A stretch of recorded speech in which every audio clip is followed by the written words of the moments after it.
같이 기도하시겠습니다.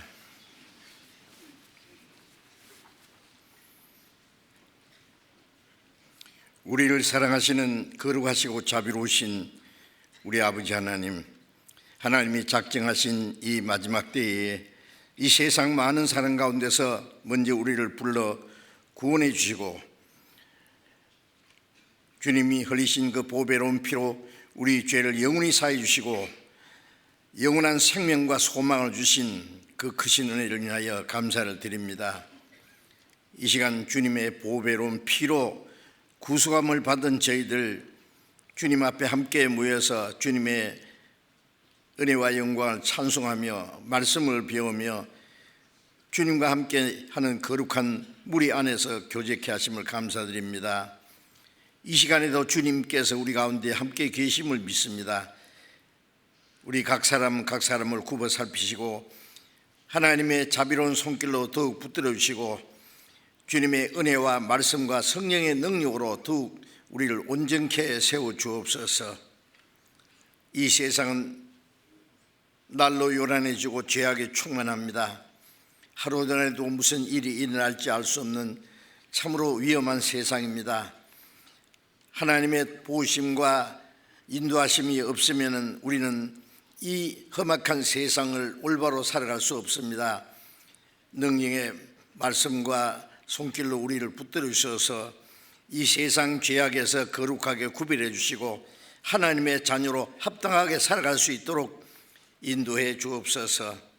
전국에 있는 우리 교회, 세계 많은 교회, 어려운 가운데서 믿음을 지키고 복음을 전하는 모든 형제 자매들 가운데 주님이 더욱 능력으로 역사하셔서 아직도 구원받지 못한 불쌍한 많은 영혼들에게 주님의 복음을 전해서 많은 영혼들을 주님 앞으로 인도해서 구원받게 하는 하나님의 역사를 능히 이루게 도와주시옵소서. 우리 가운데 한 사람도 그 영혼이 이루어지지 않도록 아직도 하나님의 사랑을 참으로 깨닫지 못한 영혼이 있으면 그 마음을 열어주시고 크고 놀라운 하나님의 은혜를 깨달음으로 영원한 생명과 소망을 함께 얻을 수 있도록 인도해 주옵소서.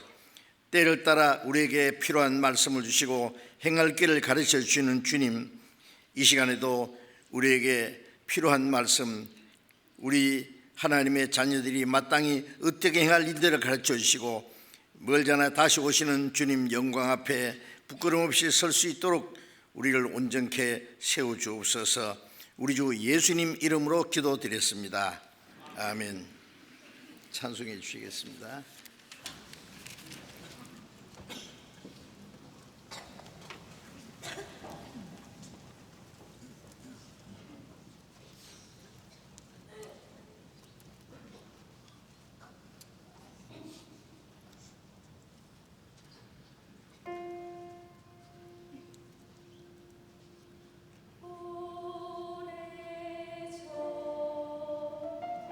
아주 오래전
성경 말씀 찾겠습니다. 데살로니가 전서 4장, 데살로니가 전서 4장 16절부터 읽겠습니다. 신약성경 332페이지 데살로니가 전서 4장 16절부터 18절까지 읽겠습니다.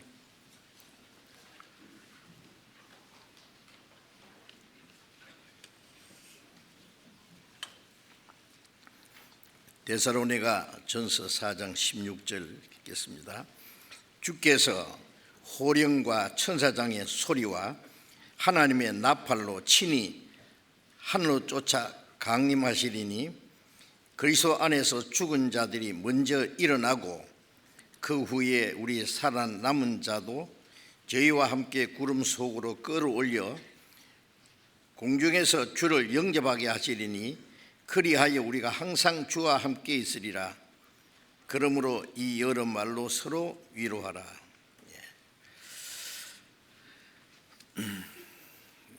오늘이 12월 24일, 세상 많은 사람들이 예수님이 탄생하신 성탄절 크리스마스 전날, 크리스마스 이브라 그러죠. 하나님을 모르는 사람들도 그날이 되면은 괜히 들떠가지고 크리스마스 송을 부르기도 하고 엄청나게 찬란한 크리스마스 추리를 만들어 놓고 축제 기분에 들떠 있습니다. 그리고 그 성탄절을 기해서 장사하는 사람들도 많이 있습니다.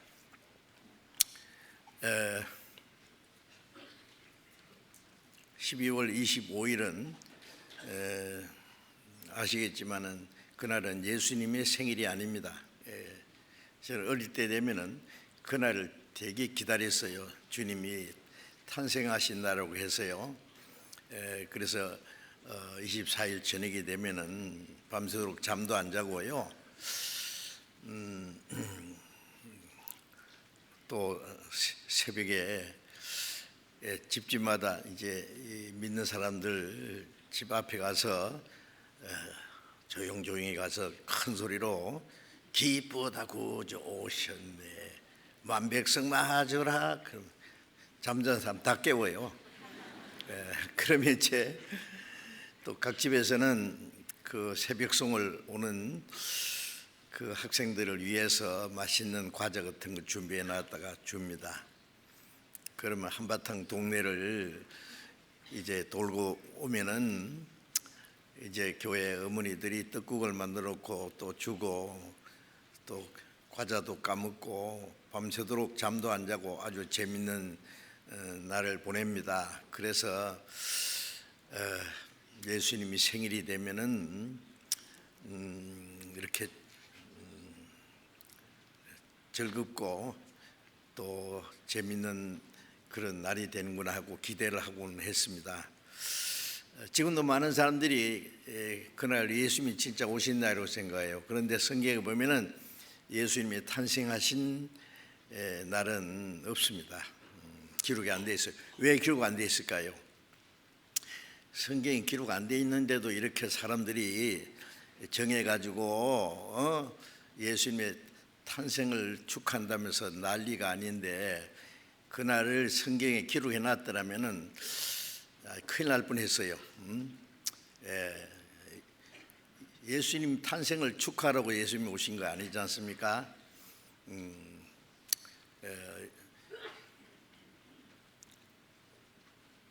예수님이 지금부터 2023년 전에 이스라엘 땅에 베들레헴에서 동정녀 마리아의 몸을 통해서 탄생하신 것은 틀림없는 사실입니다.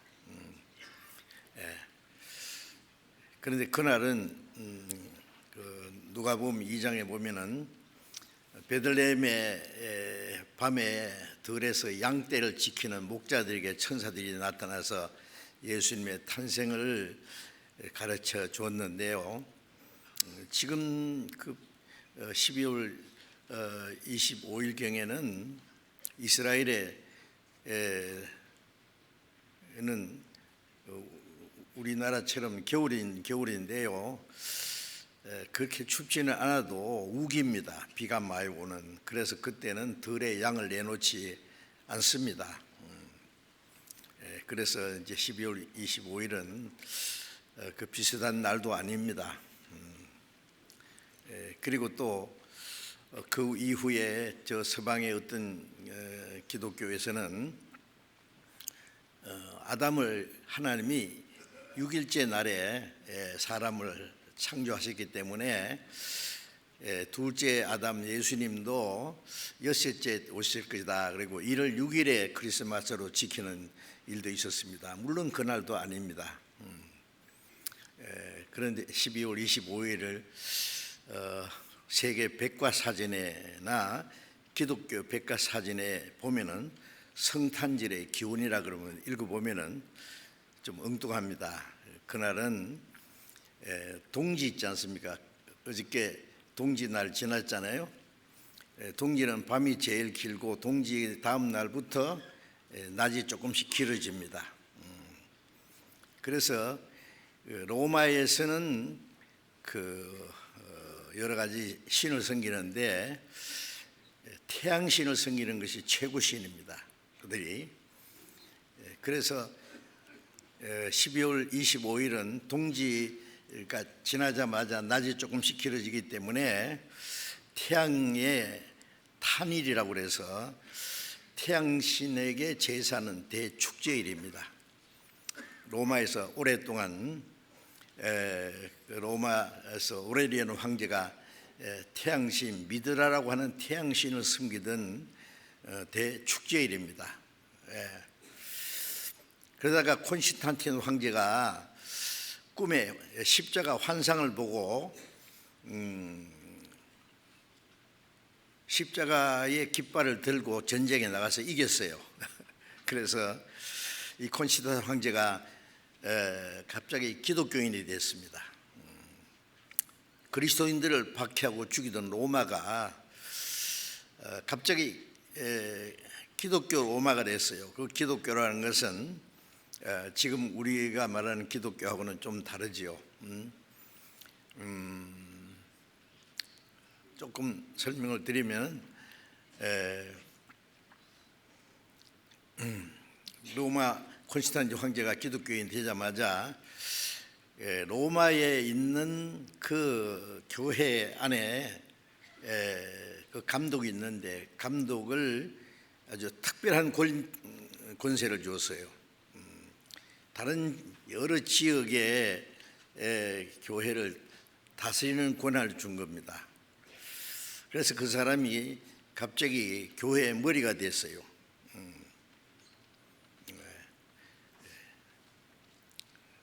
그것이 교황의 시작입니다. 지금도 로마의 교황이 있지 않습니까? 캐톨릭 로마 교황, 교회의 임금 황자로 써가지고 교회의 임금입니다. 최고.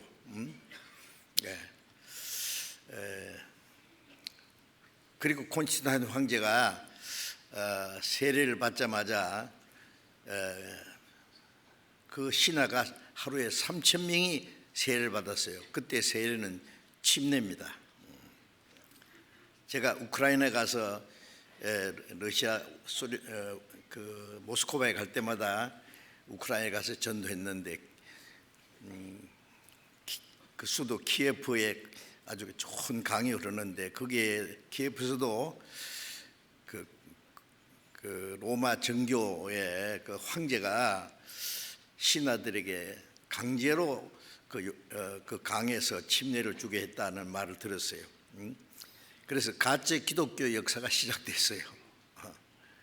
그런데 로마 섬기던 태양신을 섬기던 사람이 이제 갑자기 태양신을 섬기지 않고 이제 예수를 믿게 됐는데 그 1년에 한 번씩 하던 축제 날이 없어졌잖아요. 그런데 말라기 3장에 보면은 예수님을 돕는 해와 같다고 비유한 말이 있습니다.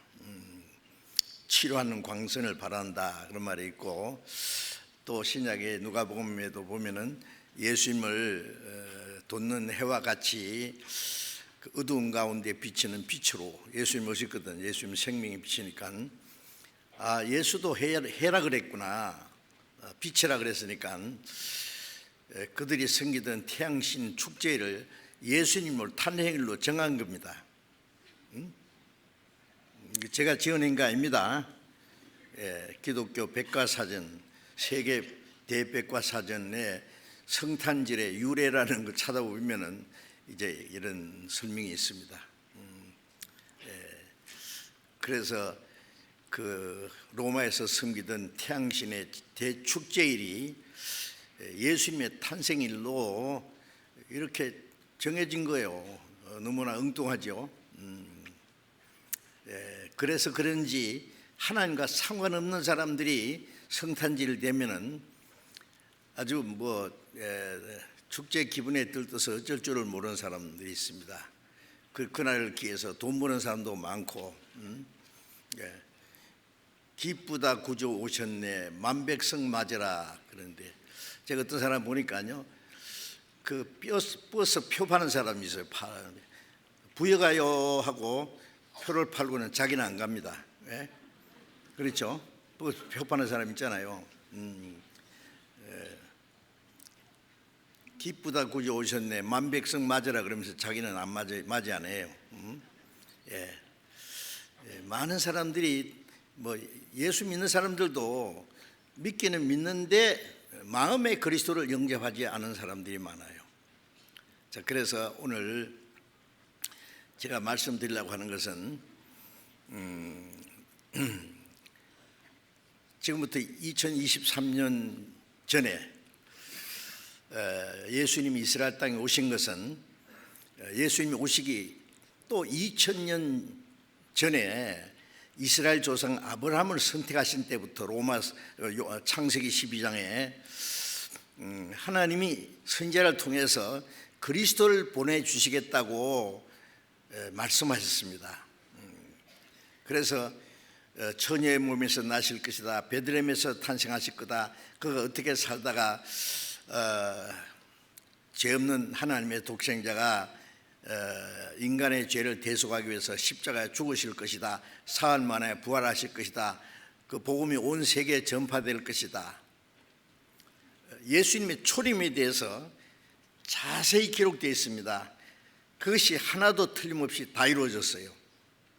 예수님이 오시기 약 2000년 전부터 이스라엘 백성들에게 선지자를 통해서 약속하신 그 그리스도, 보내주시겠다는 그리스도가 약속대로 오셨습니다. 예수님이 오셨다 가신 지가 꼭 지금 2023년이 된 겁니다. 2023년은 예수님이 오신 때부터 계산한 거예요. 그래서 영어로는 예수님이 오시기 전을 BC라고 약자 써서 Before Christ, 그리스도 오시기 전이라 그럽니다. 예수님 오신 이후에는 AD라 그래서 아노 다멘이라고 해서 예수님이 오신 이후를 계산한 게 지금 우리가 사용하는 2023년입니다. 그러니까 예수님이 오신 달에 가신 지가 2023년이 됐어요. 자, 이제 예수님이 초림하신 예수님은 다녀가셨고, 첫 번 오신 예수님이 오신 목적은 하나님의 형상대로 창조하신 사람, 하나님의 형상대로 창조된 건 사람밖에 없어요. 하나님이 창조하신 피조물 중에 하나님의 형상이라는 것은 육체를 말하는 것이 아니고 영혼입니다. 요한복음 4장 24절에 보면은 하나님의 영이신 있어요. 신령 영자 스피릿이라 그러죠. 그래서 사람 속에 하나님의 형상대로 그 영을 주셨어요. 영혼. 영혼을 주신 목적은 하나님의 사랑의 대상자가 되기 위해서, 하나님의 생명을 주시고 하나님의 자녀로 삼아서 하나님 나라에 들어가서 하나님과 함께 영원히 영광을 누리며 살게 하기 위해서 사람을 하나님처럼 되게 하려고 하나님의 형상대로 창조하신 거예요. 대단한 거죠. 그런데 창조하자마자 하나님 나라 데려가시는 것이 아니라 그 하나님의 자녀가 되고 영생을 얻고 천국에 가는 그 영광을, 너무 큰 영광이 크기 때문에 사람이 자격을 얻어야 돼요. 시험을 하나 통과해야 돼요. 그 자세히 설명할 시간이 없습니다. 그런데 인류의 조상 아담은 그 첫 번 시험에 실패를 한 거예요. 하나님의 말씀을 불순종했어요. 그 생명과가 있고 선악과가 있는데, 생명과 먹으면 하나님처럼 영생하고 선악과 먹으면은 영혼이 죽어요. 먹지 마라고 하는 것이 시험입니다. 먹지 마라. 우리가 십계명, 하나님이 주신 십계명 보면은 하라는 계명은 2가지, 하지 말라는 게 8가지예요. 8가지.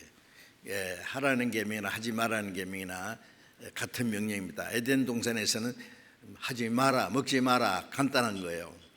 선악과, 생명과가 있고 선악과 있는데, 왜 그걸 먹으면 죽냐면 그 선악과 속에 뭐 독이 들어 죽는 거 아니에요. 아담의 눈에는 보이지 않지만은 하나님처럼 되려고 하다가 타락된 천사 루시퍼라는 천사가 있고, 그 루시퍼와 함께 쫓겨난 전체 천사 중에 3분의 1이 이 땅에 있어요. 그들을 위해서 지옥을 만드는데 잠깐 풀어놨어요. 이제 사람을 만든 목적은 그 타락된 루시퍼 천사가 하나님처럼 되려고 했던 그 하나님처럼 되는 자리를 주시려고 사람을 만드신 거예요.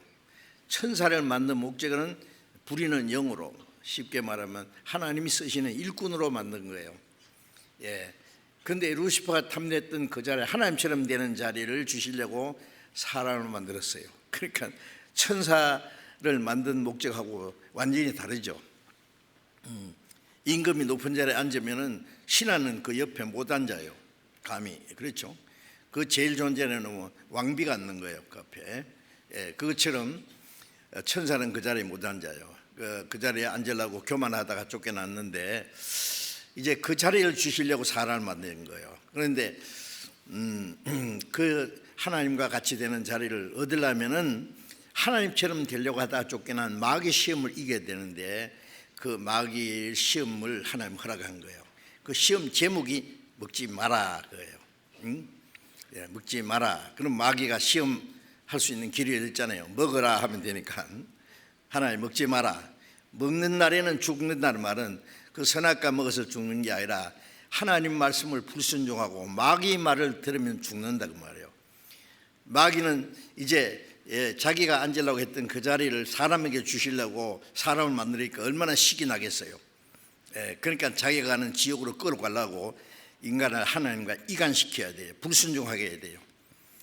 그래서 교활하게 시험했는데, 어떤 첫 번 시험에 아담이 실패를 하고 그 생명과를 먹는 자격이 잊어버렸어요. 그래서 생명을 하나님이 창세기 3장 끝에 보면은 감췄어요. 선악과 먹으면 생명과를 먹을 자격이 없어요. 그래 영혼이 죽었어요. 죽었다는 말 하는가 교통이 끊어졌어요. 그렇다고 그리고 에덴 동산에서 쫓아냈어요. 그리고 이 땅을 저주했어요. 하나님이 인간의 수고와 고통과 죽음을 주셨어요. 그러나 인간에게 그 수고와 고통을 주신 것은 에레미야 애가 3장 33절에 보면은 하나님이 사람에게 근심케 하시고 고통을 주신 것은 본심이 아니다. 범죄한 인간에게 수고와 고통을 주셨지만은 그거는 사람을 죽으라고 미워서 주신 본심이 아니다 그 말이에요. 자녀가 잘못하면은 아버지가 회초를 들어서 종아리를 피가 나도록 때리는 것은요, 미워서 때리는 게 아니라 잘못을 돌이키라고 고치기 위해서 때리는 것처럼 범죄한 인간에게 이 땅을 저주하고 수고와 고통과 죽음까지 주신 것은 이 세상은 죄로 인해서 저주받은 세상이기 때문에 진정한 행복도 소망도 없다는 것을 알게 하기 위해서, 이 땅에 마음을 두지 못하게 하기 위해서, 하나님께 돌아오게 하기 위해서 누가복음 15장에 보면은 아버지를 떠났던 탕자가 잘 됐으면은 아버지께 안 돌아왔을 거예요. 아버지에게 주신 거 다 탕진하고 굶어 죽게 되니까요. 돼지가 먹는 지엽 열매도 먹을 수 없게 되니까 나는 여기서 죽는구나. 죽을 수는 없어. 아버지께 돌아가야지. 아버지는 나를 용서하실 거야. 그리고 용기 내서 아버지께 돌아가서 아버지가 받으셨다. 그 아버지는 하나님을 가르치고 탕자는 이 죄인을 가르치잖아요. 그래서 탕자가 죽게 되니까 아버지께 돌아온 것처럼 이 세상에 하나님을 떠난 사람이 잘 되면 하나님께 안 돌아옵니다. 이 세상에는 고통과 괴로움과 질병과 전쟁과 죽음과 비참한 것이 있기 때문에 하나님 날 살려주시오. 육체의 고통이 있으니까 영혼이 갈망이 생기고 하나님께 부르짖는 거예요. 그래서 예수님이 부자가 천국 가기가 어렵다는 것은 부자는 편안하잖아요. 모든 게 잘 되잖아요. 그러니까 영혼의 문제 생각 안 하는 거예요. 이 세상의 모든 것이 좋으니까 세상이 천국이지 뭐 천국이 따로 있나. 죽음 건너편에 생각할 시간도 없어요. 그래서 부자들이 구원받기가 참으로 어렵습니다. 여기에 큰 부자 별로 안 계시죠? 부자가 안 된 것이 천만다행이에요. 저도 그렇습니다. 저도 너무 가난하게 어렵게 살았기 때문에 그게 하나님의 큰 축복이에요. 그렇기 때문에 속히 구원을 받을 수 있었어요. 구원받은 후에도 특별한 부자는 또 신앙생활을 하기 어려워요. 하나님 의지하는 것보다 자기가 가진 재물을 의지하기 때문에 그것도 또 문제입니다. 하나님이 고난과 어려움을 주시는 것은 하나님을 더 의지하기 위한 겁니다. 그런데 사람들은 하나님이 저주하신 이 세상을요, 과학을 발전시키고 문명을 발전시키고 예술을 발전시키고 오라를 발전시키고 이 세상을 막 빛과 번쩍하게 막 찬란하게 만들어 가지고요, 이 저주받은 세상을요 천국처럼 만들려고 노력해요. 그게 사실은 하나님께 반항하는 겁니다. 지금이라도 죄 가운데 있고 죽으면은 심판과 멸망받을 사람들이 자기가 들어갈 무덤 위에서 춤추는 거 한 가지예요. 물론 부자라고 다 지옥 가는 거 아닙니다. 부자도 인생의 그 허무함을 알고요. 이 세상은 진정한 소망도 행복도 평안도 없다는 걸 알고 하나님께 부르짖으면 다 구원받을 수 있습니다. 그래 인생의 무상함을 깨닫는 걸 마음을 가난한 자는 복이 있나니 천국이 저희 것입니다. 인생의 무상함을 깨닫는 것이 마음이 가난해지는 거예요. 빈손으로 왔다가 빈손으로 간다. 손은 빈손으로 가지만 이 마음속에 영혼은 하나님의 생명을 받아가야 되거든요. 빈손으로 왔다가 영혼을 아무것도 없이 빈손으로 가면 그걸 끝나는 게 아니라 죽은 그 건너편에 심판이 있고 지옥이 있어요. 이제 그것을 알지 못하고 있습니다. 자, 어쨌든 이 죄로 말미암아 저주받고 하나님께 이루어진 영혼을 구원하기 위해서 예수님이 오셨어요. 사람을 그대로 버려두신 것이 아니라 하나님이 하나밖에 없는 자기 독생자를 사람의 모양으로 보냈습니다. 빌립보서 2장 6절에 보면은 예수님은 하나님과 동등한 창조주 근본 하나님의 본체라고 했어요. 그런데 그 자리를 비워놓고 사람의 모양으로 오셨어요. 예수님은 사람이 아닙니다. 하나님이 사람처럼 되신 거예요. 그래서 하나님이 사람을 구원하고자 하는 절대 하나님의 아버지, 예수님을 하나님을 아버지라고 그랬고 예수님은 하나님의 독생자라고 했습니다. 그 하나님의 뜻에 절대로 복종해서 죄 없는 분이 온 세상 죄를 짊어지고 십자가에 죽기까지 했습니다. 온 세상 사람들의 죄를, 세상 죄를 지고 가는 하나님을 어린 양이라 세상 모든 사람 죄를 지고 가셨고 그 죄 때문에 죄 없는 하나님의 독생자가 십자가에 죽기까지 하셨어요. 그리고 히브리서 9장 12절에 보면은 예수님이 흘리신 피로 우리 죄를 영원히 사했습니다. 근데 사람들이 새까맣게 그걸 모르고 있는 거예요. 사람이 착한 일을 하고 하나님 위해서 무슨 공로를 세워서 천국 가는 게 아니라 그 예수님이 우리 죄 대신 죽으시고 우리 죄를 사해 주셨다는 그 하나님의 은혜, 하나님의 사랑을 깨닫고 믿기만 하면 아무 공로 없이 구원을 받는 거예요. 이제 구원받은 후에는 하나님의 자녀로 합당하게 살아가야 되죠. 그런데 우리가 영원히 구원받는다는 말은 영생을 얻는다, 거듭난다 같은 말입니다. 그래서 예수님이 십자가에 죽으시고 우리 죄를 대속하시고 사흘 만에 부활하심으로 예수님이 하나님의 보내신 그리스도라는 것을 믿게 했어요. 40일 동안 살아계시면서 부활하신 것을 나타내 주셨고 많은 사람 지켜보는 가운데서 하늘로 올라가셨습니다. 그리고 예루살렘에서 시작된 그 복음이 하나님의 은혜로 온 세상 죄를 대속했고 그 은혜를 깨닫고 믿기만 하면 누구든지 저를 믿는 자마다 멸망하지 않고 영생 얻는다는 그 복음이 예루살렘부터 땅 끝까지 전해질 거라고 했는데 이 동쪽 끝에 있는 우리까지 전해졌어요.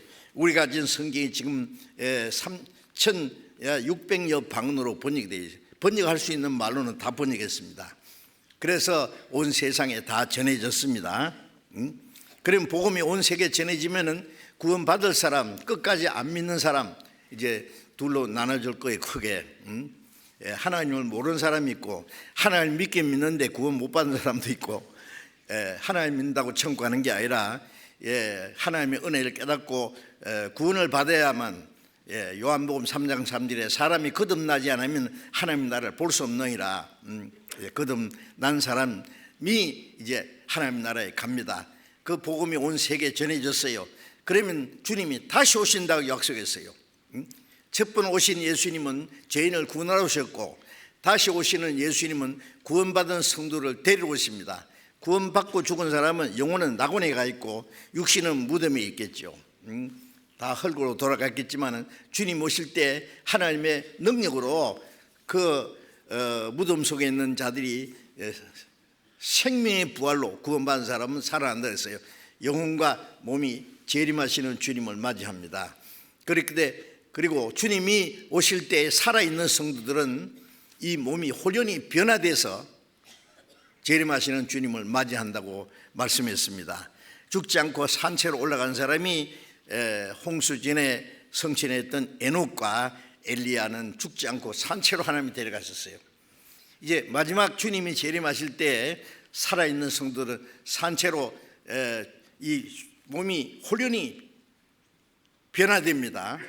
군뱅이가 매미가 되듯이 잎사귀 깔아먹는 징그러운 벌레가 나비가 돼서 날아가듯이 그래서 빌립보서 3장 20절에 보면은 이 낮은 몸이 그리스도와 같은 영광스러운 몸으로 형체로 병쾌하시리라. 이 낮고 천한 몸이 영광스러운 몸으로 천사보다 더 아름다운 몸으로 변화돼서 주님을 맞이합니다. 이것이 그리스도인들의 최대의 소망이에요. 그래서 이제 읽은 말씀에 데살로니가전서 4장 16절에 주께서 호령과 천상의 소리와 하나님의 나팔로 친히 하늘을 쫓아 강림하시니 이런 공중 재림입니다. 주님 재림. 그런데 재림하시기 전에 이루어질 징조가 예수님이 자세히 말씀했어요. 재림하실 것에 대해서. 그런데 그 징조가 우리 시대에 다 이루어졌습니다. 그래서 마태복음 24장 3절에 제자들이 예수님께 여쭈었어요. 주님이 다시 오실 때와 세상 끝에는 무슨 징조가 있사오리까? 주님이 오신 때를 진정한 역사의 시작이고 주님이 다시 오시면 역사가 끝나는 거예요. 왜냐하면 하나님이 세상을 더 이상 두실 이유가 없어요. 이 세상을 심판합니다. 다. 이 지구를 없애버리는 거예요. 자세한 것은 다음에 이제 그동안 아시는 분은 다 말씀을 다 알고 계십니다. 그리고 예수님 재림하시기 전에 오실 징조에 대해서 예수님이 자세히 말씀했어요. 무슨 징조가 있사오리까 말씀할 때 그런 징조는 없다 그랬으면 끝났을 텐데 자세히 말씀했습니다. 처체의 기근과 지진이 있었고 나라가 나라를 대지가 일어나겠고 기근과 지진이 있고 또 누가복음 21장에 보면은 전염병이 창궐할 거다. 나라가 나라, 사상 전쟁, 민족이 민족, 나라를 전쟁. 지금 아시는 대로 지금 공산주의, 민주주의 크게 나누면은요, 이 정치적인 세력이 막강합니다. 그리고 핵무기를 가진 나라가 북한까지 합하면은 지금 9나라인데 언제든지 핵무기가 터질 수 있습니다. 아세요? 어디든지 핵전쟁이 어디 일어나면은 동시다발로 핵무기 가진 나라들은 다 사용할 거예요. 그래서 과학자들이 말에 의하면은 핵전쟁이 나면은 30분 만에 인류는 다 끝날 거다. 한 번만이 아니고 100번 이상 이 지구가 불타버릴 거다. 그런데 베드로 후서 3장 7절 이하에 보면은요, 노아 홍수 때는 물로 심판했지만 이제는 온 세상을 불사르게서 간수하신 분이 되었다 그랬어요. 이사야 50장에 보면은 햇불을 둘러 띈 자여, 불을 둘러 띄는데 네가 피운 불 속에 네가 들어가리라. 사람들이 만들어 놓은 그 핵폭탄 속에 자기가 들어가요. 옛날에 소돔 고모라 성은 하늘에서 유황불이 쏟아져서 멸망했지만은 하늘에서 불이 쏟아질 필요 없어요. 인간들이 만들어 놓은 폭탄.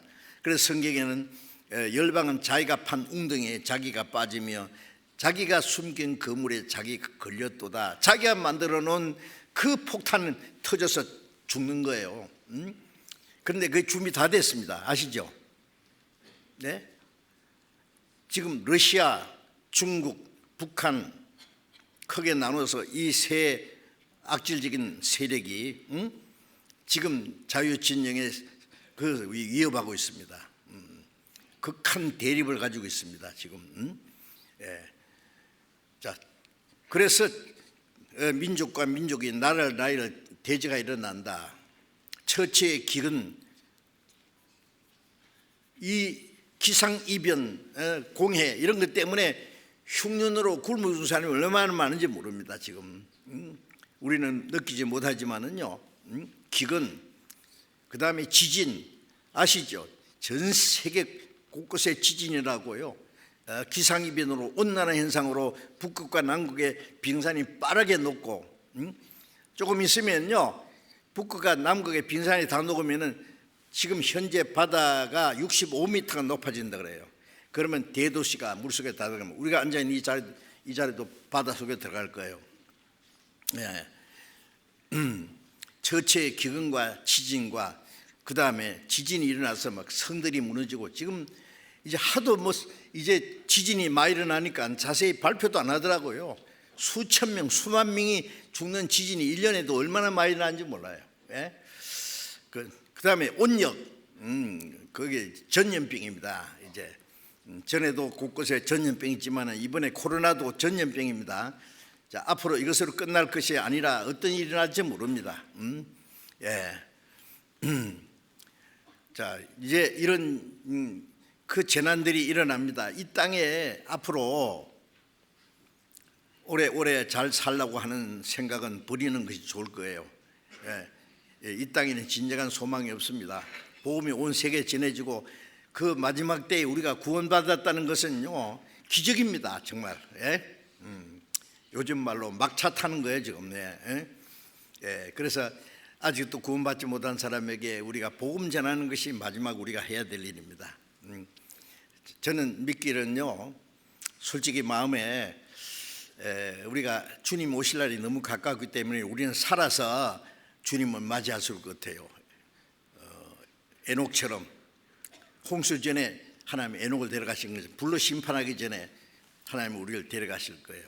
그래서 살아서 주님을 맞이하는, 죽어서 주님 앞에 가는 것도 복이지만 살아서 주님을 맞이하는 게 더 큰 축복이 될 거예요. 그래서 이제 주님 재림하심을 기다립니다.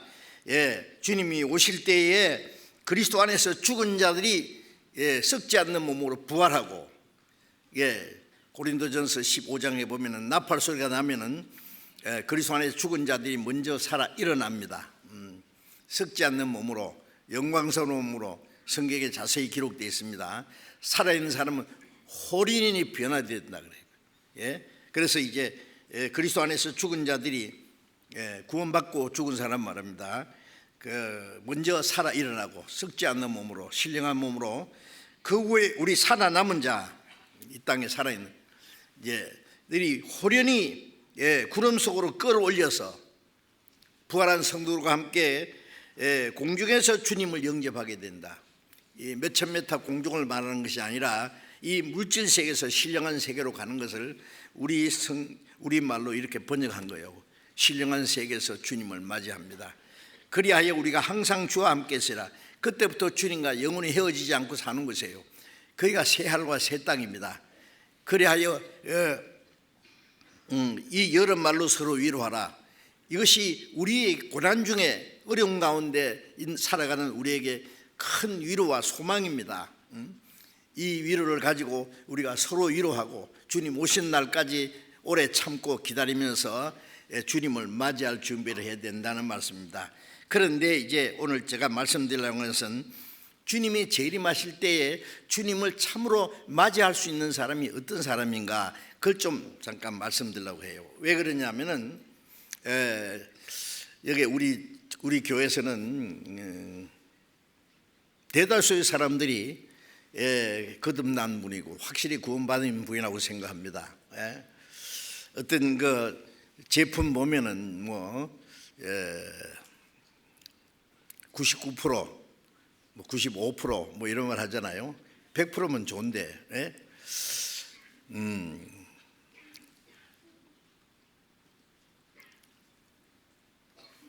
아마 우리 교회에서는 다른 어디보다도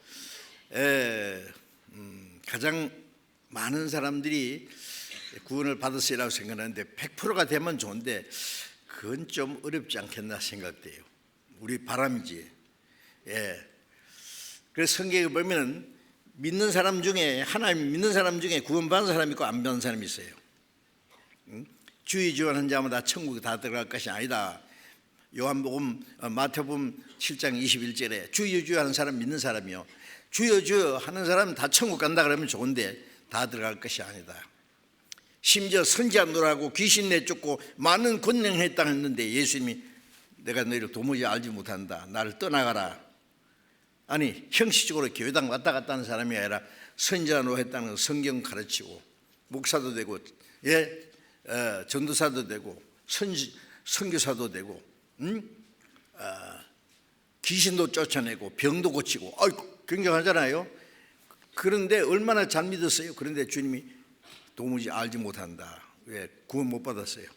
구원 못 받은 사람도 목사 되고 전도사도 선교사도 되고 성경도 가르치고 병도 고치고 합니다. 거듭나지 않은 사람도 할 수 있는 거예요. 그러니까 정신 바짝 차려야 돼요. 잘못하면은요, 내가 교회 다니고 열심히 하기 때문에 천국 간다 그런 말씀 없어요. 평생 교회 다니지만은 믿음은 털끝만큼도 없는 사람. 누가 보면 17장에 보면 겨자씨만한 믿음만 있으면 그런 말씀이 있는데, 겨자씨는 아주 작은 걸 가르치죠. 그러나 그 속에 생명이 있어요. 큰 믿음이 대단한 믿음이 그 중요한 것이 아니라 생명이 있느냐 없느냐. 구원받을 때 하나님의 생명이 시작돼요. 그리고 그 믿음이 점점 신앙이 성장한다고 성경에 기록되어 있습니다. 어쨌든 구원받는 거듭난 사람이 주님을 맞이하는데 믿는 사람 중에도 구원받은 사람은 아주 적습니다.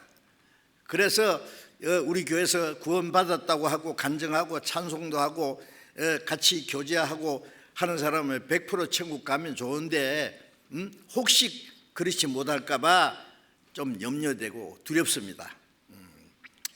그런데 어떤 사람이 주님을 맞이할 거냐. 주님 재림하시기 전에 이루어질 징조는 가장 정확한 것은 이스라엘의 회복. 1948년 5월 14일에 이스라엘 나라가 없어진 이스라엘이 2600년 만에 독립했고 그 땅에서 쫓겨난 지 약 2000년 만에 이스라엘 땅에 들어와서 조그마한 나라가 강대한 아랍을 물리치고 모슬렘을 물리치고 강대한 나라가 됐습니다.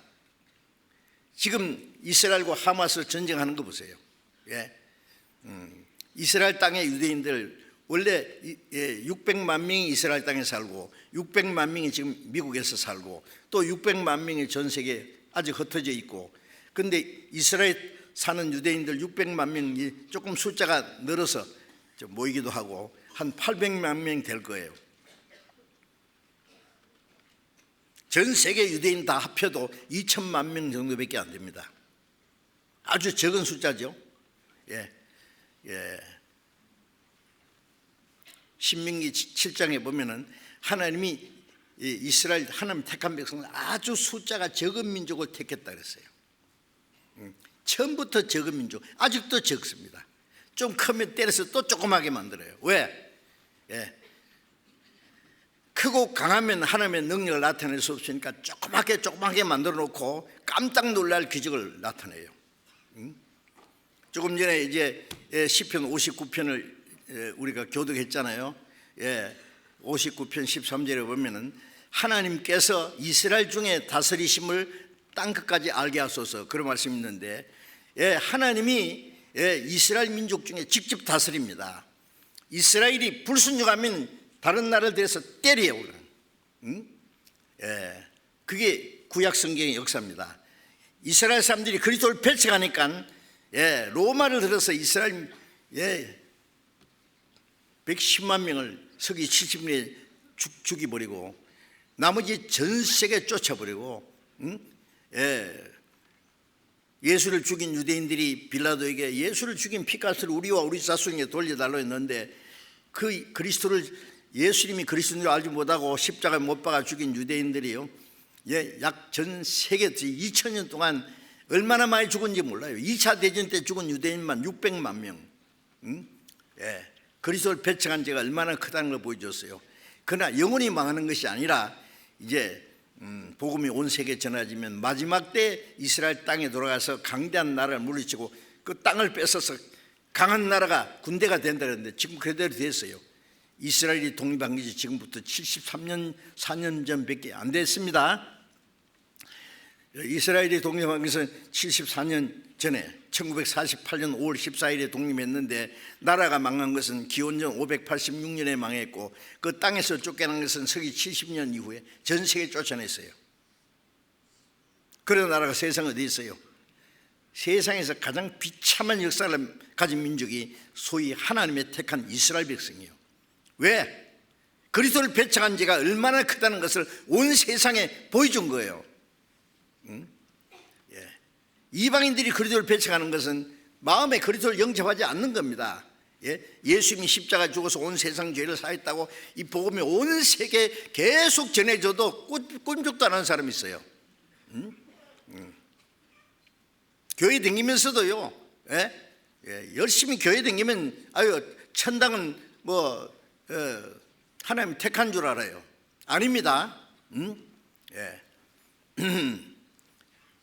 교회 다니는 사람들요, 우리 아들 대학교 합격하게 해주시고 남편 사업 잘 되게 해주시고 온 가족들 건강해 주시옵시고 그러는데 과거에 부처 앞에 가서 복 달라고 빌던 거 똑같아. 하나님 내 영혼 거듭나게 해주세요, 구원받게 해주세요. 그런 기도 안 해요. 그런 기도 합니까? 왜 안 하느냐 하면은 교회 다니는 게 예수 믿는 거, 열심히 하면 잘 믿는 것이고, 목사님들은 그렇게 하면 천국 가서 큰 상 받는다고 하시는데 거짓말도 잘하네. 언제 거듭나고 말해봐. 거듭내야 된다는 말도 안 해.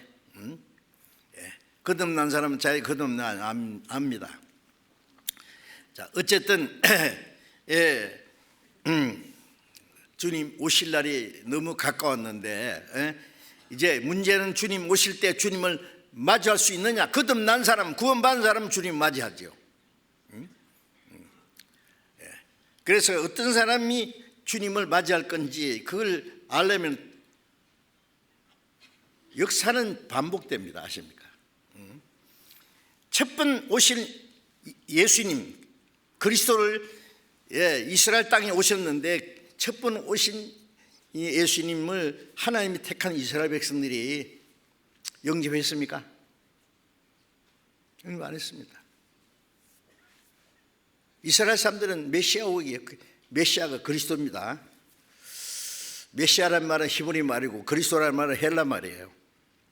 그런데 기다렸어요. 기다리고 기다린 메시아 그리스도가 오셨는데 예수님이 그리스도라는 것을 알지 못하고 배척하고 로마 사람들의 손을 빌어서 십자가에 못 박아 죽였어요. 이럴 수가. 요한복음 1장 11절에 자기 땅에 오매 하나님의 택한 이스라엘 백성들이 그리스도가 자기 땅에 오셨어요. 그 자기 백성이 영접지 않았어요. 배척했습니다. 십자가에 못 박아 죽였어요. 예수님은 기록된 대로 온 세상 죄를 대속하기 위해서 십자가에 죽었지만 유대인들은 예수님을 그리스도인지 알지 못하고 배척한 거예요. 그 죄로 이스라엘 민족을 전 세계에 쫓아내 죽게 한 것은 그리스도를 배척한 자는 영원히 지옥이라는 것을 미리 보여준 겁니다. 온 세상에.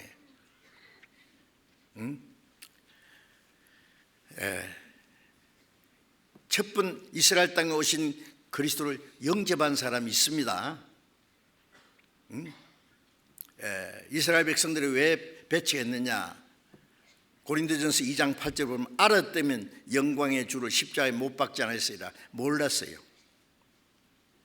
하나님 믿는 사람들이, 그리스도를 사모하는 사람들이, 성경을 배우는 사람들이 예수님이 그리스도인 줄 알지 못했다. 그래서 배척했습니다. 모르는 게 죄입니다. 믿는 것은 확실히 아는 것을 전제로 하는 거예요. 확실히 알아야만 믿습니다. 그래서 요한복음 17장 3절에 영생은 곧 유일하신 참 하나님과 그 보내신 자 예수 그리스도를 아는 것입니다. 확실히 아는 것과 확실히 믿는 것은 같은 거예요. 자, 그런데 이제 예수님이 이스라엘 땅에 오실 때 예수님을 맞이한 사람들이, 특별한 사람들이 있습니다. 예수님을 맞이한 사람이 어떤 사람이냐? 이것은 초림하시는 예수님을 그리스도로 영접한 사람들은 재림하시는 그리스도를 영접할 사람들의 하나의 예표가 될 겁니다. 그래서 예수 그리스도를 영접한 사람이 누구냐? 데살로니가전서 1장 10절에 보면은 데살로니가 1장 10절을 잠깐 펴봅시다. 데살로니가전서 1장 10절 또 죽은 자들 가운데서 다시 살리신 그의 아들이 하늘로부터 강림하심을 기다린다고 말하니 이는 장래의 노하심에서 우리를 건지시는 예수시니라. 죽은 자 가운데서 부활하신 이 하나님의 아들 그리스도죠. 이제 하늘로부터 강림하심을 기다립니다. 이 데살로니가 성도들에게 그때부터 예수님 재림하기를 기다렸어요. 왜 오시느냐? 이는 장래 노하심에서 우리를 건지시는 예수. 장래 노하심이란 말은 끝까지 복음을 믿지 않는 사람을 심판하는 하나님의 심판, 이 세상을 심판하는 하나님의 진노요. 그리스도를 배척한 유대인들에게 하나님의 진노해서 말이죠. 서기 70년 유대인들 110만 명을 무자비하게 죽게 하고, 전 세계 흩어버리고, 2차 대전 몇 년 만에 600만 명 학살당하게 하고, 가는 곳마다 얼마나 비참하게 죽었어요. 끝까지 복음을 믿지 않는 이 세상 하나님이 마지막 장래의 노하심, 그 심판입니다. 그래서 주님이 재림하시는 것은 그 가운데서 우리를 건지시는, 물로 심판하기 전에 에녹을 데려가시듯이 이 세상을 심판하시기 전에 주님이 오시는 것은 구원받은 성도를 데려가세요. 여러분, 앞으로 무시무시한 전쟁도 있고 이 지구가 생지옥이 될 겁니다. 아십니까? 7년 환란이라는 게 기다리고 있어요. 그 전에 주님이 오십니다. 전쟁 때에 적진을 행해서 막 무차별 군가할 때 아군을 다 철수시킨 후에 적진을 행해서 무차별 군가하듯이 구원받은 성도를 다 데려가시고 그리고 이 세상을 심판합니다. 그래서 장래 노하심에서 우리를 건지시기 위해서 주님이 오셔요. 그리고 히브리서 10장 30절에 보면은 잠시 잠깐 후에 오시리가 오시리니 지체하지 아니하시리라. 우리는 길게 여기지 모르지만 하나님 보실 때는 잠시 잠깐입니다. 잠시 잠깐은 우리 시대에 됐습니다. 이제 오실이라고 약속되신 분이 반드시 오십니다. 지체하지 않아요. 때가 되면 반드시 우리 시대 주님 재림하시기 전에 이루어질 징조는 다 끝났어요. 오늘이라도 오실 수 있어요. 확실합니다. 그런데 예수님을 맞이한 사람들이 어떤 사람들이냐 하면은요, 누가복음 2장을 잠깐 보겠습니다. 누가복음 2장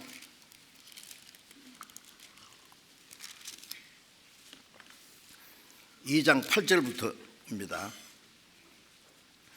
누가복음 2장 8절, 그 지경에 목자들이 밖에서 밤에 자기 양떼를 지키더니 주의 사자가 곁에 서고 주의 영광이 저희를 두루 비치매 크게 무서워하는지라. 천사가 이르되 무서워 말라. 보라, 내가 온 백성에게 미칠 큰 기쁨의 좋은 소식을 너희에게 전하노라. 오늘날 다윗의 동리에 너희를 위하여 구주가 났으니 곧 그리스도 주시니라.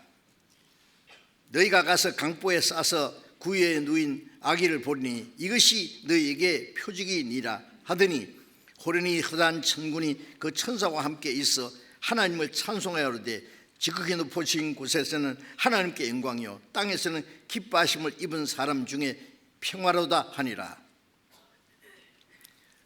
15절, 천사들이 떠나 하늘로 올라가니 목자가 서로 말하되 이제 베들레헴까지 가서 주께서 우리에게 알리신 바 이루어진 일을 보자 하고 빨리 가서 마리아와 요셉과 구유에 누인 아기를 찾아서 보고 천사가 자기에게 아기에게 대하여 말하는 것을 고하니 듣는 자가 다 목자의 말을 인하여 귀히 여기되.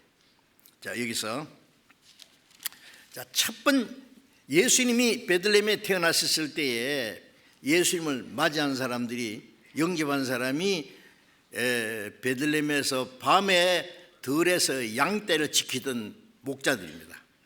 목자는요, 양떼를 지키는 목자는 가난한 사람들입니다. 이 목자의 일은 천한 사람들이 하는 거예요. 밤에도 들에서 양떼를 지켜야 돼요.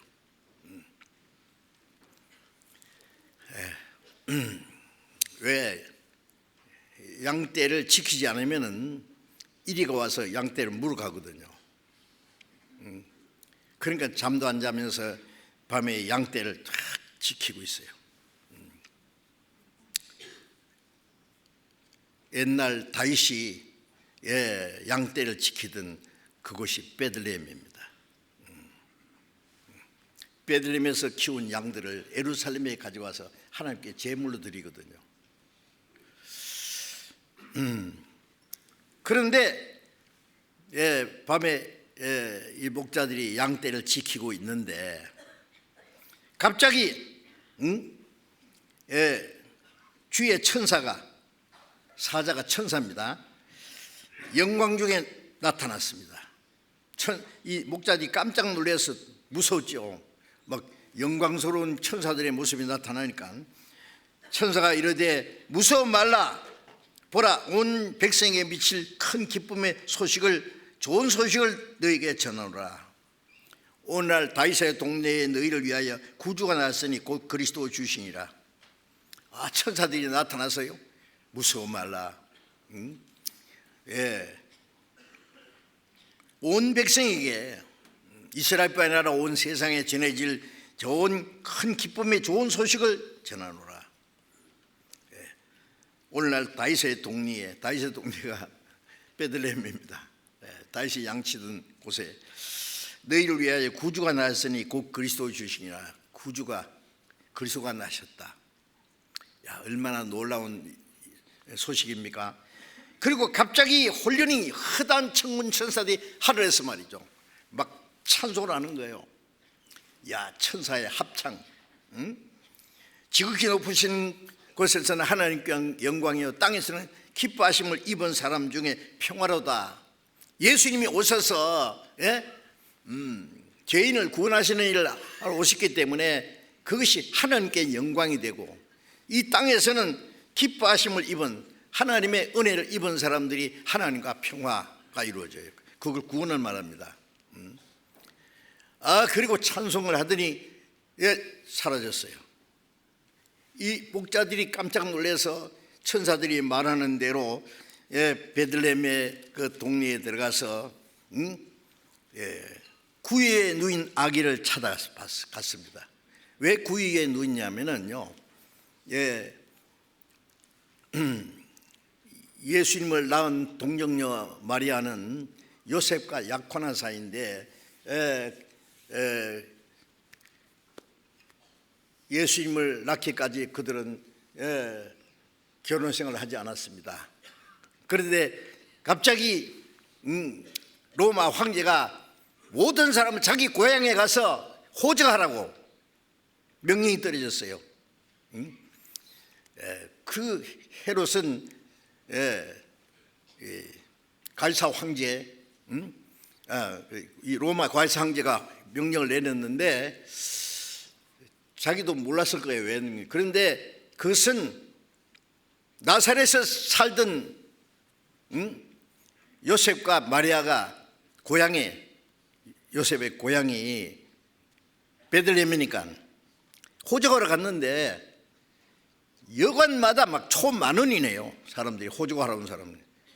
그런데 마리아는 아기를 배가지고 지금 아기가 나오려는데 만삭이 돼서 어디 아무데도 이 여관을 받아주는 데가 없어요. 급히 간 곳이 아마 말구유인 것 같아요. 구유에 짐승 키우는 그 우리 안에 구유가 짐승 죽통입니다. 그래서 급히 마리아가 아기를 낳아서 구유에 누웠어요. 그 짐승 죽통 위에 짐승 똥 냄새 나는 구유, 짐승 죽통이 깨끗하겠어요? 그 강보에 싸서 예수님을 거기다 누워놨어요. 그걸 보고 이 목자들이 아기께 경배를 했다 그랬죠. 그리고 그 마리아에게 그 천사들이 나타난 것을 얘기하고 사람들이 얘기하니까 사람들이 다 놀랬다 그랬어요. 자, 여기에 첫 번 그리스도를 영접한 사람이 엉뚱하게도 베들레헴에 양치는 목자들. 뭘 말하는 겁니까? 왜 가난한 목자들, 베들레헴에 양치는 목자들이 나타났을까요? 성경의 이 양떼는 구원받은 그리스도인들의 모형입니다. 예수님은 선한 목자고 우리 구원받은 사람은 주님이 기르는 양들인데 교회가 그리스도의 양들입니다. 양떼입니다. 구원받은 사람들 서로 양떼를 지키는 목자와 같이 서로를 지켜주는 거예요. 이리가 와서 양떼를 물어가는 수가 있으니까 깨어서 양떼를 지키는 것처럼 서로 교회를 지키고 또 자기를 지켜요. 그래서 이제 깨어있는 성도들의 모습입니다. 깨어서 교회를 지키고 또 자기를 지키는 모습입니다. 마태복음 24장에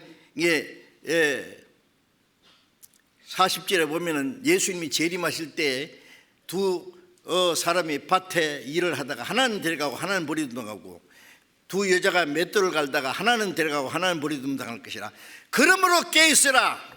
어느 날에 임하는지 주님이 임하는지 알지 못하노라. 주님이 뭐라고 하셨어요? 주님이 오시는 날 구원받은 성도를 데려가시는데 낮에 밭에서 일을 하다가 내려간 사람, 아침 저녁에 음식을 만들려고 맷돌을 갈고, 요즘에 말하면 주방에서 음식을 만들다가 누가 보면은 두 여자가 두 남자가 자리에 누웠는데 하나는 데가면 하나 더 버리는 가고, 낮에 일을 하든지 밤에 잠을 자든지 아침 저녁 음식을 만들든지 구원받은 사람은 다시 오시는 주님을 기다리는 것이 그들의 소망입니다. 그래서 구원받은 사람은 데려가고 구원받지 않은 사람은 그대로 버려진다. 영영 버려지는 거죠. 그러면서 말씀하시기를 깨어 있어라. 구원받은 사람의 특징은 깨어 있는 거예요. 깨어 있는 건 뭐예요? 잠자는 사람은 꿈속에서 헤맵니다. 이 세상의 헛된 것에 사로잡혀서 헛된 욕망을 가지고 꿈속에서 헤매는 사람과 같아요. 구원받은 사람은 깨어 있습니다.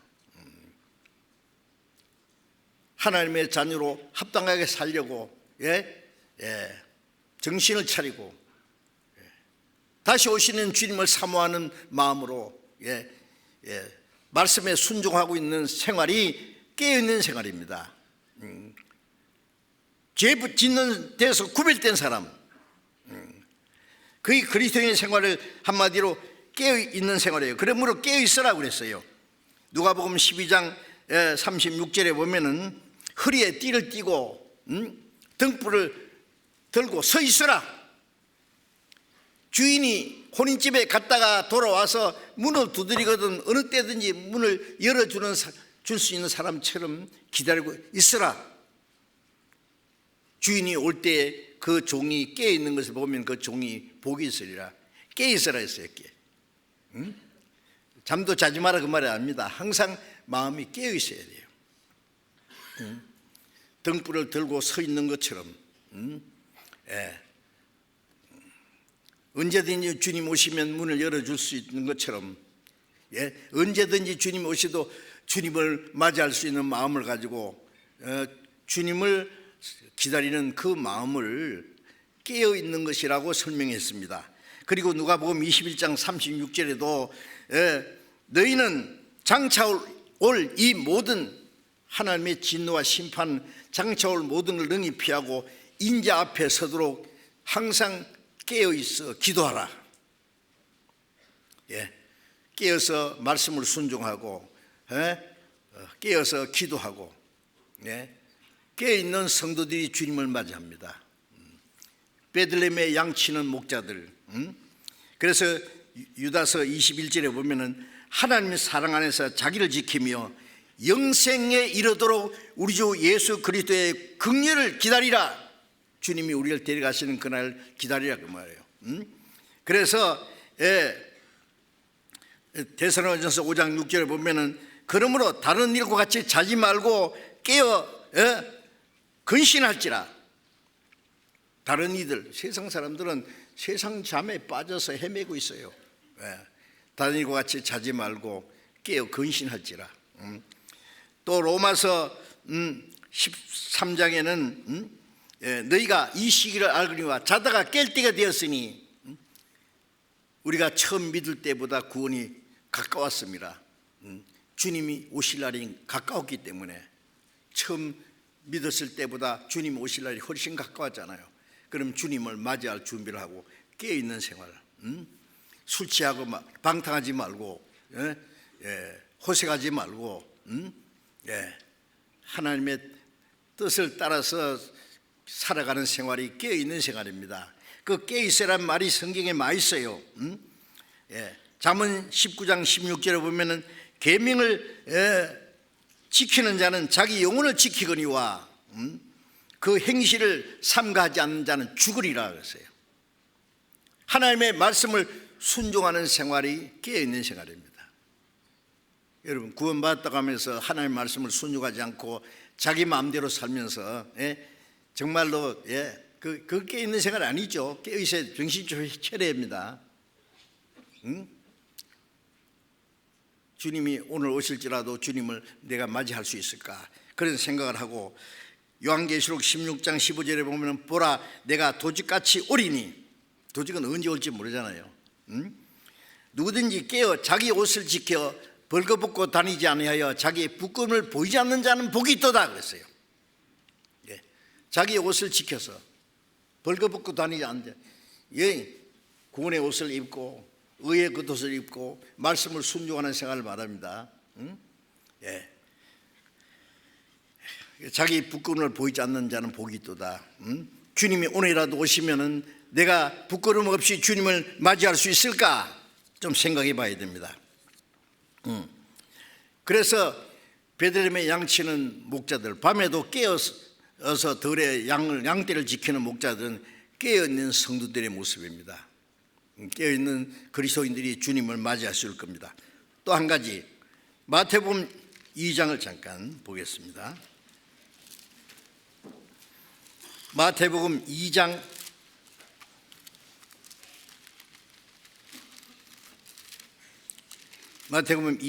1절부터 마태복음 2장 1절부터 읽겠습니다. 헤롯 왕 때에 예수께서 유대 베들레헴에서 나심에 동방으로부터 박사들이 예루살렘에 이르러 말하되 유대인의 왕으로 나신 이가 어디 계시뇨? 우리가 동방에서 그의 별을 보고 그에게 경배하러 왔노라 하니 헤롯 왕과 온 예루살렘이 듣고 소동한지라. 왕이 모든 대지상들과 백성의 서기관들을 모아 그리스도가 어디서 나겠노냐 물으니 가로되 유대 베들레헴에 오니 이는 선자로 이렇게 기록된 바 또 유대 땅 베들레헴아 너는 유대 고을 중에 가장 작지 아니하도다. 네게서 다 한 다스린 자가 나와서 내 백성 이스라엘의 목자가 되리라 하였음이니이다. 이에 헤롯이 가만히 박사들을 불러 별이 나타나는 때를 자세히 묻고 베들레헴으로 보내며 이르되 가서 아기에 대하여 자세히 알아보고 찾거든 내게 구하여 나도 가서 그에게 경배하게 하라. 박사들이 왕의 말을 듣고 갈새 동방에서 보던 그 별이 문득 앞서 인도하여 가다가 아기 있는 곳 위에 머물러 있는지라. 저희가 별을 보고 가장 크게 기뻐하더라. 집에 들어가 아기와 그 모친 마리아에 함께 있는 것을 보고 엎드려 아기께 경배하고 보배합을 열어 황금과 유황과 몰약을 예물로 드리니라. 꿈에 헤롯에게로 돌아가지 말라 지시하심을 받아 다른 길로 고국에 돌아가니라. 자, 여기서 좀 엉뚱한 사람들입니다. 네? 아니 보세요. 이스라엘의 제사장들 있고, 예? 하나님을 섬기는 제사하는 백성들을 위해서 레인도 있고 서기관들 있고 율법사가 있고, 그런데 그 사람들에게는 하나님의 아무런 계시가 없었습니다. 참 멀리 동방은요 바벨론을 말해요. 예? 이스라엘에서 한 800km 이상 떨어진 곳입니다. 동방에 박사들이었는데 이 박사들은 천문학자들이에요. 예? 그 밑에 보면 점성가들이라고 그랬는데요, 별을 보고 점치는 사람들이 아니고요, 궁중에서 천문을 연구하는 궁중의 학자들입니다. 그런데 이 사람들이 어떻게 예루살렘까지 와서 유대인의 왕으로 나시는 어디 계시냐라고 했을까요? 이스라엘 사람들이 율법을 범하고 우상 숭배한 죄로 바벨론 들어서 기원전 586년에 솔로몬 성전을 다 불질러 버리고 몽땅 잡아서 바벨론 끌고 갔어요. 70년 동안 바벨론에서 포로 생활을 했습니다. 그런데 다니엘서 2장부터 6장까지 보면은 바벨론의 포로 생활하면서 이스라엘 사람들이 하나님의 살아계심을 그들에게 전도할 수 있는 기회가 있었어요.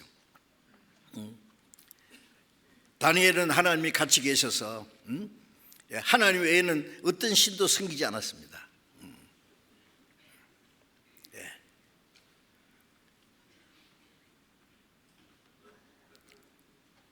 다니엘이 너무나 그 지혜가 뛰어난 사람이기 때문에 다니엘에게 그 느부갓네살 왕이 권세를 주어서 이스라엘을 바벨론을 다스리는 권세까지 줬는데, 바벨론의 그 권세자들이 다니엘을 미워서 죽이려고, 다니엘은 바벨론 왕 외에 다른 신을 섬기는 사람입니다. 하루에 3번씩 예루살렘에서 행해서 기도하거든요. 그래서 다니엘을 죽이려고 바벨론 왕 외에 다른 신을에게 기도하는 사람을 사자굴에다 집어 던지겠다는 법을 만들었어요. 예, 일부러 그렇게 만들게 한 거예요. 왕이 그 내용을 알지 못하고 거기다가 사인을 했어요. 예, 그걸 알면서도 다니엘은 두려워하지 않고 하루에 3번씩 예루살렘 향해서 기도를 했어요. 그래서 잡아가지고 왕이 보소서, 예, 이 다니엘이 왕 외에 다른 신을 섬기는 사람입니다. 왕도 사인했기 때문에 할 수 없잖아요. 꽁꽁 묶어가지고 그냥 사자고에다 집어 던져버렸어요. 굶주린 사자에 집어 던져버리면 그냥 순식간에 다 찢어버리고 잡아먹어요. 그런데 왕은 다니엘을 너무나 사랑하기 때문에 밤새도록 잠을 못 자다가 새벽에 가서 그 사자굴 앞에 가서 지극히 높으신 하나님의 종 다니엘아, 예? 네가 믿는 하나님이 너를 지켜주시더냐? 다니엘이 예, 하나님이 저를 지켰습니다. 사자들이 그 앞에서요 강아지처럼 딱 쭈그리고 앉았는 거예요. 다니엘을 건드리지도 못하는 거예요. 그래서 나오너라 그걸 올렸습니다. 사자굴에서. 그래서 다니엘을 모독하는 사람들 잡아가지고 사자굴에 던지니까 땅에 떨어지기도 전에 잡아가지고 찢어 죽여버렸습니다. 그래서 왕이 그 다니엘 앞에 경배를 했어요. 네가 믿는 하나님이 참 하나님이시다. 또 다니엘 세 친구는 무슨 일이 있었냐면은, 이 느부갓네살 왕이 우상을 만들어 놓고 나팔을 불거든 우상 앞에 절하라고 그랬어요. 그런데 다니엘의 세 친구 사드락 메삭 아벳느고 이 세 친구 하나님만 섬기는 사람이기 때문에 절하지 않았어요. 왜 절하지 않았느냐? 한 번 더 기회를 주니까 이번에 나팔 불거든 절해. 세 친구가 말하기를 왕이요, 우리는 하나님 외에 다른 우상에는 절하지 않습니다. 유황불에 풀무불에 집어 던지겠다는데 던질지라도 하나님이 우리를 살릴 겁니다. 살리지 않고 타 죽도록 내버려 둘지라도 왕에게 절하지 않을 줄 아옵소서. 무엇이 어찌겠지? 잡아가지고 그냥 풀무불을 7배나 더 뜨겁게 해라. 그러고는 이 세 친구를 그냥 그 풀무불에 던졌어요. 그런데 보니까요, 아니 저 봐라, 불 속에 사람들이 왔다 갔다 하는데 하나 둘 셋 넷 몇 던지냐? 3사람 던져. 4사람 다니잖아 지금. 그 중에 하나는 신의 아들 같은데 왕이 깜짝 놀랐습니다. 지극히 높으신 하나님의 종 사드락 메삭 아벳느고야 나오느라 그러니까 풀무불에서 걸어 나오는데 불탄 냄새도 없더라. 왕이 또 깜짝 놀래가지고 이제 지극히 높으신 하나님의 종 사드락 메삭 아벳느고에게 설만을 행하는 자들은 다 죽여버리고 그 집을 변소를 만들겠다고 그랬어요. 그리고 그 자리를 높이 해줬어요. 왕이 꿈을 꾸고 해석 못하는데 다니엘이 그 꿈도 해석해주고. 그러니까 바벨론 70년 생활하면서 고통만 받은 것이 아니라 이 바벨론 메데 파사까지 그 나라가 계속되는 동안에 그 나라에 하나님을 증거할 수 있는 기회가 있었어요. 그래서 그 중에서 하나님을 믿는 사람들이 생겼어요. 그 중에 별을 연구하는 천문학자들이 별을 연구하면은요 무슨 생각이 들어요? 우주를 만드신 하나님 대단하구나. 그 우주를 연구하는 사람들은 그 광대한 하나님에 대해서 생각할 수밖에 없어요. 그런데 그 천지를 창조하신 하나님을 믿는 백성이 바로 이스라엘 백성이라는 걸 알았어요. 하나님을 증거할 수 있는 기회가 몇 번 있었잖아요. 그러니까 이 별을 연구하는 이 박사들은요, 우주를 만드신 그 천지를 창조하신 창조주 하나님을 믿는 이스라엘 백성들. 그런데 이스라엘 백성들이 하는 말이 유대인의 왕으로 오실 것이 약속되어 있다는 거예요. 왕으로 오실 것이. 민수기 24장에 보면은요, 우리가 아무리 봐도 지금 일이 아니라 가까운 일이 아니다. 한 별이 야곱 중에서 나타나고 한 별이 이스라엘에 나타나서 모압 족속을 이 땅 이쪽에서 저쪽까지 모압 족속을 멸하고 소동하는 백성을 다 멸하리라, 그런 말씀이 있거든요. 그 뭘 말하느냐 하면은 한 별이 나타난다는 그 말은 이스라엘 왕 다윗을 가르치는 거예요. 그 다윗이 나타나서 주변의 나라 정복하고 통일왕을 이룰 걸 거기다 기록해놨어요. 민수기 24장에다가. 그래서 이스라엘 국기가요, 삼각형 두 개 겹치는 별이죠. 그 이스라엘 별, 그 다윗의 별입니다. 데이비드 스타라 그러죠. 이 다윗의 별, 이스라엘 두 번째 왕, 그 다윗은 장차 오실 그리스도의 모형입니다. 그래서 예수님이 다윗의 자손으로 오신다는 것이.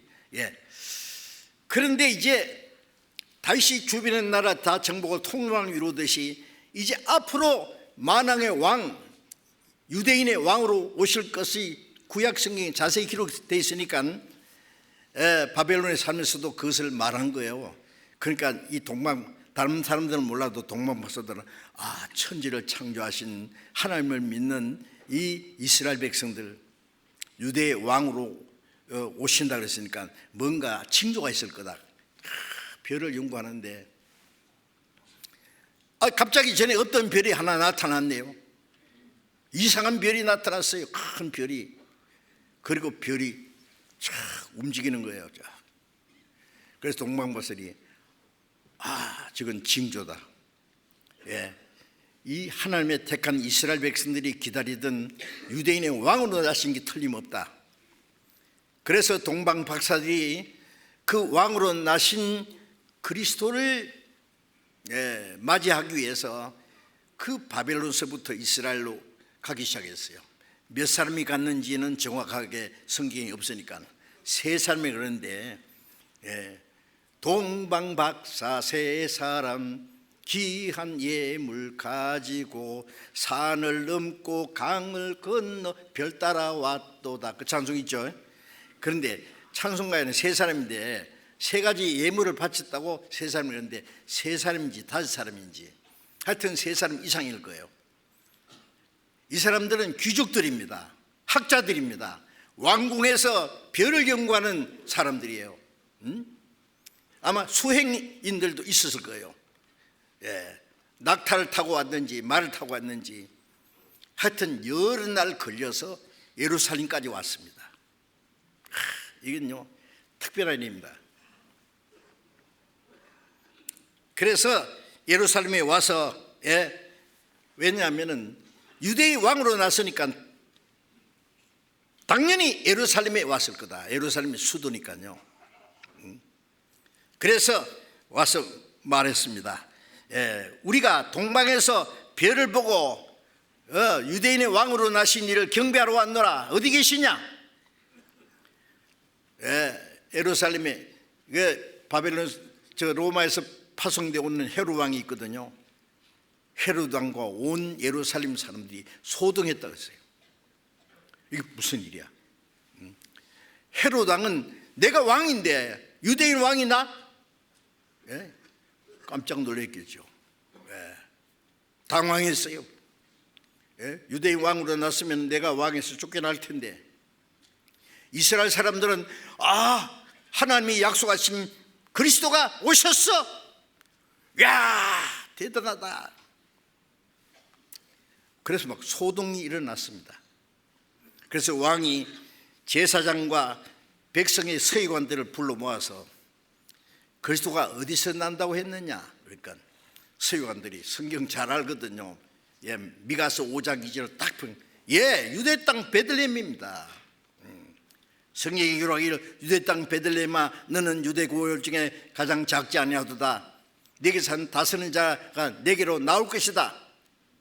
미가서 5장 2절. 그의 근본은 상고의 태초부터 계시는 그분이 이스라엘 왕으로 오신다. 유대인 왕으로. 베들레헴입니다. 그래 이제 박사를 불러가지고 베들레헴에 별이 언제 나타났더냐. 베들레헴에 가서 자세히 알아보고 아기를 만나거들랑 내게도 와서 나한테도 얘기해라. 나도 가서 경배하겠다. 경배했다는 게 아니라 나 죽여버리겠다 해요. 그래서 이제 베들레헴으로 이제 박사들이 갔습니다. 가고 있었어요. 그래 별이 그 동방에서 보던 별이 갑자기 또 나타났어요. 아마 낮게 나타났을 거예요. 쫙 인도하는 거예요. 그러니까 이 박사들이 크게 기뻐했다죠. 아니 그 별이 나타났고 또 다시 나타났으니 얼마나 기쁘겠어요. 그래서 아기 있는 곳에 머물렀어요. 예수님이 탄생했을 때는 구유인데 지금은 구유가 아닙니다. 왜냐하면 동방에서 그 별을 보고 오는 동안에 벌써 여러 날이 걸렸어요. 약 800km를 와야 되니까요. 그때는 이 집이라 그랬죠. 집에 가서 아기께 경배하고, 마리아와 그 모친 마리아와 아기가 있는 걸 보고 누가 그렇게 경배했다고요? 마리아에게? 아니에요. 아기께 경배하고 보배합을 열어 황금과 유황과 몰약을 예물로 드렸다. 캐톨릭 신자 같으면 마리아에게 넙죽 절했을 거예요. 성경에 마리아에게 경배했다는 말 한마디도 없습니다. 어디도. 그런데 캐톨릭에서는 마리아가 성모 마리아를 향해서 기도해요. 예수님께 기도하기 미안하니까 마리아한테 기도해가지고 좀 아들한테 좀 얘기 좀 해달라고. 잘. 세상에 내상에 그런 게 어디 있어요. 아기께 경배. 자 보세요. 동방의 박사들 대단한 사람들입니다. 학자들입니다. 이 사람들. 별을 보고 산을 넘고 강을 건너고 위험을 무릅쓰고 고생하면서 거의 찾아와서 하나님이 보내신 유대인의 왕 그리스도 만왕의 왕입니다. 그분께 경배했습니다. 그리고 준비해온 예물을, 황금은 왕에게 드리는 예물입니다. 예수님은 만왕의 왕이시니까 유대인의 왕이라고 했죠. 유황은 제사장들이 하나님께 제사 드릴 때 쓰는 거예요. 예수님은 대제사장입니다. 하나님과 우리 사이에 향기로운 제사를 드릴. 몰약은 시체를 썩지 않게 바르는 거예요. 예수님은 생명의 주님입니다. 어떻게 그것을 알고 경배했을까요? 그리고 꿈에 헤로데에게 돌아가지 말라는 그 경고를 받고 다른 길로 고국에 돌아갔어요. 자, 여기서 우리가 한 가지 생각할 게 있어요. 헤롯 왕과 온 예루살렘이 듣고 소동했죠. 헤롯 왕은 자기가 왕인데 왕이 났다니까 당황해서 소동했을 거고, 예루살렘 온 백성들은요 메시아 그리스도가 났다니까 소동했는데, 그런데 우리가 생각할 때는 자 베들레헴으로 가자. 베들레헴으로. 동방박사만 갈게 아니라 베들레헴으로 가는 길에 막 빡빡하게 가야 되는데 아무도 안 갔습니다. 이상하지 않습니까? 베들레헴에 예수님이 탄생한 걸 알았지만은 그건 죽은 지식입니다. 꼼짝도 안 해요. 가르치는 사람이 위선자니까 배우는 사람도 다 거짓입니다. 아무도 영접 안 했습니다. 이스라엘 백성은 급기야는 그리스도를 배척했습니다. 그로 인해서 약 2000여 년간 전 세계에서 그토록 저주받았습니다. 무엇을 말합니까? 가장 가까운 데 있는 베들레헴에 양치는 목자들이나 그들도 천사의 계시가 있었기 때문에 저 멀리 바벨론에 사는 동방 박사들이나 하나님의 계시가 있었습니다. 우리는 무슨 계시? 주님이 다시 오실 때 주님을 맞이할 사람이 어떤 사람인가를 보여주신 겁니다. 미리. 가난한 목자들, 가장 가까운 데 있는 사람들, 멀리 동방에 있는 사람들, 부자들, 유명한 사람들이나 똑같이 계시를 받은 사람들입니다. 성경 한 곳에 봅시다. 베드로후서 1장을 보겠습니다. 베드로후서 1장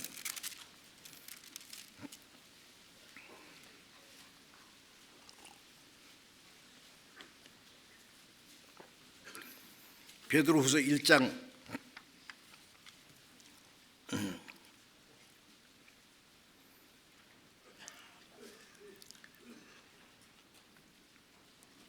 16절 보겠습니다. 우리 주 예수 그리스도의 능력과 강림하심을 너에게 알게 한 것은 공교히 만든 이 얘기를 조친 것이 아니요 우리는 그의 크신 위엄을 친히 본 자라. 베드로가 죽기 전에요, 주님이 재림하신다는 그 말씀은 공교히 만든 얘기가 아니라 우리는 그의 크신 위엄을 친히 본 자라. 언제 봤어요? 마태복음 17장에 보면은 예수님이 말씀하세요. 여기 있는 자 중에 죽기 전에 인자가 왕권을 가지고 오는 걸 볼 자가 있다. 아니, 제자들 중에 주님이 그 제자들이 죽기 전에 주님이 왕권을 가지고 오는 거 볼 자가 있다 그랬어요. 그런데 다 죽었는데 왜 안 오셨어요? 봤습니다. 누가? 베드로, 야고보, 요한 세 사람이 미리 보여준 거예요. 예수님이 말씀하신 이후에 높은 산에 올라가실 때 베드로, 야고보, 요한 세 사람을 데리고 예수님 모습이 갑자기 변해됐습니다. 얼굴에 해같이 빛나고 옷이 눈과 같이 휘어지고 그 옆에 갑자기 모세와 엘리야가 나타났어요. 베드로는 깜짝 놀래가지고 우리가 여기 있는 게 좋사오니 내가 초막 셋을 짓겠습니다. 하나는 주님을 위해서, 하나는 모세를 위해서, 하나는 엘리야를 위해서.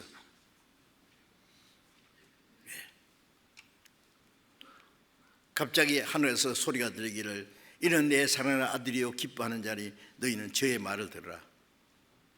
잠시 후 보니까 눈을 떠보니까요 막 놀래가 있다가 다 모세와 엘리야 없어지고 예수님만 나타났죠. 그 광경이 예수님 재림하시는 광경입니다.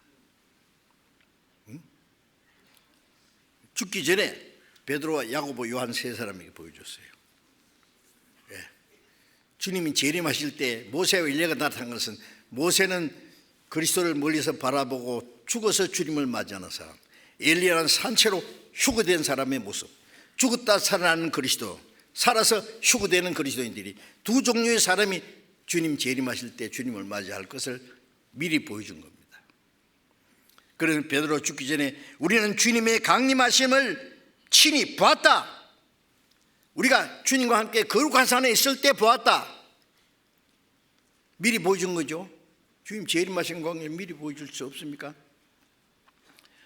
영화도 영화 나오기 전에 예고편 보여주는 것처럼 요한계시록에도 미리 보여준 거 있잖아요. 그러면서 19절에 베드로후서 1장 19절에 또 우리에게 더 확실한 예언이 있어. 어두운 데 비치는 등불 같으니 날이 새어 샛빛이 너희 마음에 떠오르기까지 너희가 있을 자세히 주의하는 것이 가니라. 우리가 주님을 재림하시는 광경을 봤는데 이보다 더 확실한 예언이 있다. 말씀입니다. 예언. 성경에 확실한 예언이 있어. 어두운 데 비치는 등불 같으니 날이 새어 샛별이 너희 마음에 떠오르기까지 너희가 이것을 자세히 주의하니까. 주님이 재림하신다는 예언이 있다. 확실한 예언이. 그것을 마음에 샛별이 떠오를 때까지, 나 마음에 샛별이 너희 마음에 떠오르기까지라는 말은 뭐예요? 그 깨달을 때까지. 동방 박사들처럼 주님 재림하실 일이 하늘에서 별 나타나기 기다리면 인공위성 봅니다. 이제 하늘 보지 말고 마음에 샛별이 떠오르도록 깨달도록. 우리는 주님이 재림하신다는 말씀을 예언이 얼마나 많아요. 자세히 보면은 날이 새기 전에 샛별이 떠오르듯이 주님 재림하시기 전에 우리 징조를 깨닫는 거예요. 마음에 이것을 주의하는 것이 가니라. 자세히 성경을 연구하는 사람, 그리고 주님 다시 오심을 사모하는 사람들이 주님을 맞이합니다. 가장 가까운 데 가난한 베들레헴 양치는 목자들, 멀리 있는 동방 박사들, 동일하게 그들은 성령의 계시가 있었습니다. 마태복음 11장 27절에 보면은 아버지 외에 아들을 아는 자가 없고 아들과 아들의 소원을 대로 계시를 받는 자 외에는 아버지를 아는 자가 없습니다. 아들과 아들의 소원의 계시, 소원대로 계시를 받은 자, 우리가 하나님의 은혜를 깨닫는 그 계시입니다. 아세요? 고린도전서 2장 8절에도 2장 8절 9절에도 보면은 성령으로 우리에게 보이셨다. 우리가 하나님께로 온영을 받았으니 하나님 우리에게 주신 은혜를 알게 하려 합니다. 하나님의 은혜를 깨달은 거 계시입니다. 하나님이 깨닫게 해주는 거예요. 성령께서. 그래서 깨어있는 성도들, 말씀을 자세히 연구하면서 주님이 오심을 기다리는 사람들, 그리고 동방 박사들처럼 그리스도를 맞이하기 위해서 어떤 고난과 희생도 각오하고 멀리서 그리스도를 맞이하기 위해서, 영접하기 위해서 찾아온 사람들처럼 우리는 주님을 영접하기 위해서 어떤 고난과 어려움도 감수하면서 우리의 믿음이 흔들리지 말고 견고하게 주님 오실 때까지 기다리는 사람, 그 사람이 주님을 맞이할 겁니다. 그리고 동방 박사들은 주님께 경배하고 천사들이 나타나서 헤롯에게 돌아가지 말라 지시하심을 받고 다른 길로 갔습니다. 진리를 거역하는 사람들의 말은 순종하지 않습니다. 진리를 깨달은 사람들은. 헤롯 왕은 박사에게 속은 줄 알고 군대를 보내서 이 베들레헴에 있는 어린아이도 2살짜리 아이로 사내 아이는 다 죽여버렸어요. 영아 대학살이 있었어요. 천사가 나타나서 요셉에게 헤롯이 아기를 죽이려 하니까 저 애굽으로 피난 가라고, 에집트로. 애굽에 피난 갈 때 황공과 유황과 몰약을 아마 요긴하게 값진 것이니까 사용했을 겁니다. 주님을 보호하는 데 사용했을 겁니다. 어쨌든 다시 오시는 주님을 맞이할 사람들이 어떤 사람인가를 우리에게 미리 보여준 일입니다. 초림하시는 주님을 어떤 사람이 영접했느냐, 그것은 재림하시는 그리스도를 누가 영접하느냐는 것을 우리에게 미리 보여주신 것이라고 생각합니다. 우리는 다시 오실 주님을 맞이하기 위해서 우리는 기도하고 준비하고 말씀을 사모하면서 주님 오실 때 부끄럼 없이 서도록 우리가 마음에 준비해야 되겠습니다. 기도하겠습니다. 자비로우신 하나님 아버지, 하나님이 작정하신 마지막 시대에 복음이 온 세상에 전파되고 주님이 다시 오실 날이 너무나 가까운 것을 저희들이 알고 있습니다. 주님이 오시는 날이 어느 날인지 알지 못하므로 깨어있으라고 말씀한 대로 목자들처럼 우리는 깨어서 자기를 지키며 교회를 지키며 다시 오시는 주님을 사모하는 생활하게 하시고, 동방 박사들처럼 말씀을 사모하고 주님을 위해서 우리의 남은 생애를 주님을 경배하는 생활을 할 수 있도록, 멀잖아 다시 오시는 그 영광 앞에 서기에 부끄러움이 없이 우리 남은 생에 살아갈 수 있도록 인도해 주옵소서. 우리 중에 한 사람도 주님 앞에서 실족하는 영혼이 없도록 붙들어 주옵소서. 우리 주 예수님 이름으로 기도드렸습니다. 아멘.